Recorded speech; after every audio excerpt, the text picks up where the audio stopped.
Caribbean citizenship has long been a go-to backup plan for people with a little bit of money who want to secure their family's future on a permanent basis. All right, Caribbean citizenship has long been a go-to backup plan for people with a little bit of money. How does that make you feel, especially if you bought Caribbean citizenship with the intention of keeping it for a long time, with the intention of, reaping the rewards for a long time? You didn't just buy Caribbean citizenship so you can travel with another passport. No, you bought Caribbean citizenship because you had certain expectations that you thought were going to come to fruition. That's why you purchased Caribbean citizenship, whether it's St. Lucia, Dominica, whatever country you decided to go for, you had a specific goal in mind.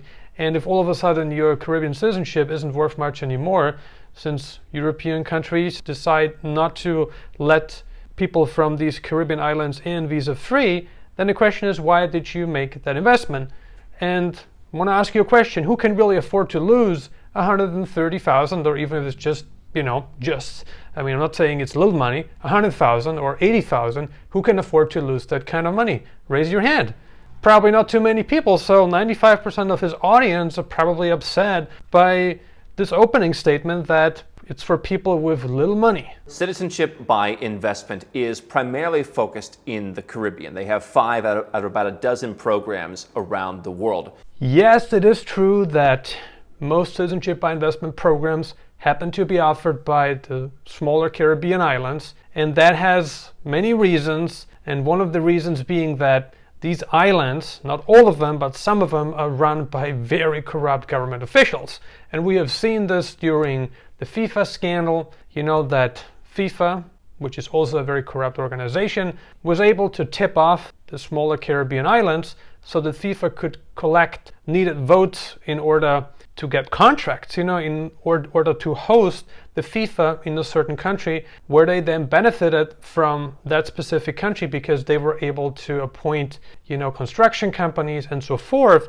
And so we all know how the little Caribbean countries are, the little Caribbean islands. We all know how they are. For the average person who has a small 6-figure sum to invest, $100,000, $150,000 in that neighborhood, they can go and make a donation after passing a background check and filling out some forms and get citizenship in one of 5 different Caribbean countries. We help people at Nomad Capitalist do that all the time. Now think about this statement for a moment. He just said that he helps people make donations to certain governments so that his clients can obtain these citizenship by investment passports, because he could be promoting other countries, yet he decided to promote citizenship by investment Caribbean countries. Why isn't he promoting more decent countries like Uruguay?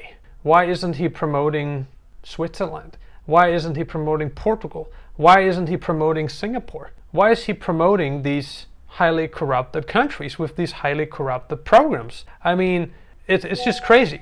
But now what's happening is that governments around the world that have high taxes, that want to restrict their citizens' movements, and that have been talking in recent years about, hey, we might cancel your passport if you do this. Hey, we might not let you leave the country if you do this.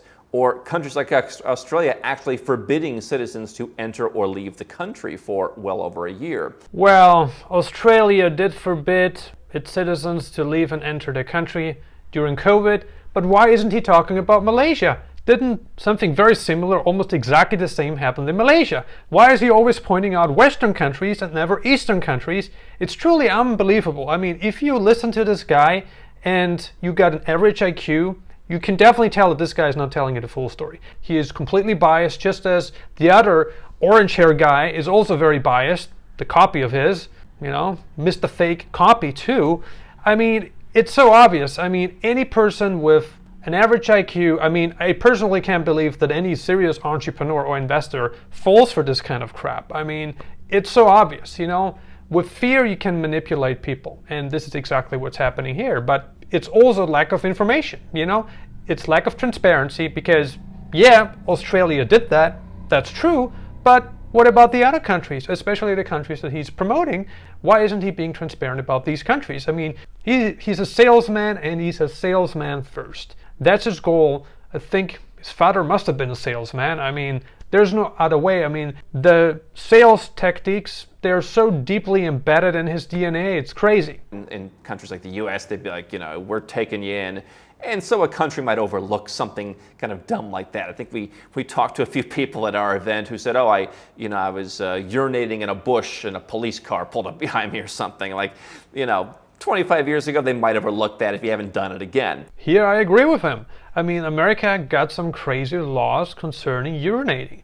I've never been in a country where you were not able to urinate in certain places. Obviously not on the streets where people are passing by, but if it's a place that's kind of hidden, why not? Why not? Of course, there are places like Singapore that are also very strict about that, but America definitely got some pretty ridiculous laws. Punishing something so insignificant is definitely going one step too far. Number 2, they're going to have an interview requirement. So people who had to go through certain enhanced due diligence or where there were questions by the citizenship unit have been interviewed in the past. Generally, either you would go there or you would pay to have people come out and see you. Now they want to make interviews applicable to everybody. Is this going to be the end of the world? Not necessarily. But it is going to add an extra step in the process. Whether virtual or in person will be the criteria. So you still may not even need to go there, but you are going to need to go through an interview. You have always had to, generally speaking, write a statement why you want citizenship, and so perhaps some of that just gets transferred into the interview format, but it is an extra step. Also, additional checks. Each country that offers citizenship by investment will run checks on each application with their financial intelligence unit. There's already plenty of due diligence in these countries, and I think that Western countries really don't understand how much due diligence is done because they don't want to understand, right? It's politicians, especially in Europe. Let's be honest, these additional due diligence steps, they should have been implemented a long time ago. Why did it take them so long? And guess why? Being gullible.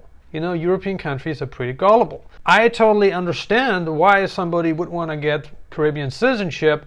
However, you have to look at the long-term picture as well. There's nothing guaranteed. Any country can take a country off the visa-free travel list at any time. You have no guarantees. You have no certainty. You don't know what's going to happen. But the whole citizenship concept, buying citizenship, I personally don't believe in it. And if you've been following us on this very channel, you're also aware of the fact that we are not really looking to promote any citizenship by investment countries. We could do it and we would make money doing it, but it's just not something that goes with our set of standards and morals. We're not into that for the very simple reason that citizenship isn't something that you should be allowed to purchase. Citizenship should be something or is something that you must work hard for. To become a citizen of a country is a very serious act, okay? This is how I see it. If I want to become a citizen of a country, I better make the effort to integrate in that country. I better make the effort to learn about the country's history, learn about the country's culture, and also very important, learn the local language. If I live, okay, even if it's just for 2 to 3 months a year, let's say I want to live in Belgrade, Serbia, because I want to understand the people. And unless you speak the local language, there will always be this big barrier. You will never fully understand the local people, how they think, how they feel, how they act, their history. You just can't do that. And whether that's Serbia, whether that's Colombia, you've got to make some effort, right? Malaysia, make an effort to learn the local language. The locals will appreciate it. It will give you more insights than you thought you could ever get.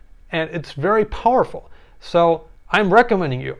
If you want to pick up a second passport, you want to move to a country, you want to fully integrate, you want to pick up a valuable passport, okay? You can do that. But this comes at a high price. This comes at a very high price, personal sacrifice. And all the things must be implemented that we just talked about over the past minute or two. Do that. Do that.